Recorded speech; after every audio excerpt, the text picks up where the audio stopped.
Hi guys, I'm Ryan and this is Safety with Ryan, the channel where we focus on keeping kids safe, providing parents with good resources, and defunding Mark Zuckerberg! Sorry, that was out of my part.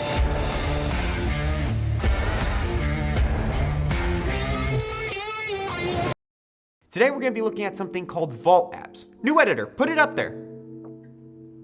Boy, you're good.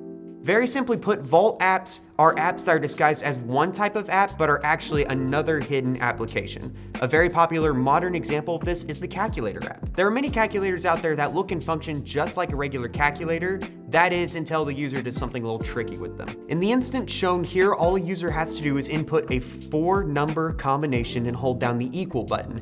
Then the app will take the user to a hidden browser where they're free to look up anything they want to. This can be pretty dangerous because these sort of Vault apps in many instances can actually bypass parental controls already set on the iOS browser or Android's Google Chrome. Additionally, many parents are oblivious to this because the app looks exactly like a normal calculator. However, countering this is not hopeless, and I'm going to show you a few ways to do that right now. For starters, since calculators are the most type of hidden browsers, if your child has multiple calculators on the phone, this is something you might want to look into. Secondly, and probably more effectively, is checking the storage. Most calculators won't exceed 50 megabytes of storage. If you go into settings both on Apple and on Android and type in calculator, you can actually see the storage amounts on the calculator apps.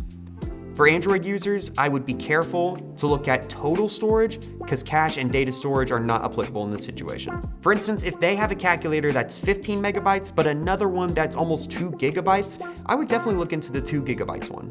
Another trick is to look at the screen time settings on both Apples and Androids. If the calculator app has a lot of time set on it, then either your child is trying really hard in school, which I mean they could be, or something else is going on there. And I can tell you, most of the time it's the latter. To check screen time settings on Apple, you can open the settings, select screen time, and then it will show you the screen times of all the apps involved on your phone. On Android phones, you'll type in screen time into the settings, and unfortunately it will only show you the 3 most used apps on your phone, so if the calculator app pops up, it's definitely suspicious. Parental controls are another way to limit this, but we're gonna go over that in another video. While I'm at it, I'd like to mention that typing the word calculator into settings is another great way to see if your child has multiple calculator apps. Now on a last note, something I wanna mention is that not all of these Vault apps are specifically calculators, and not all of them hide browsers. Some pose as games and some have hidden photo libraries.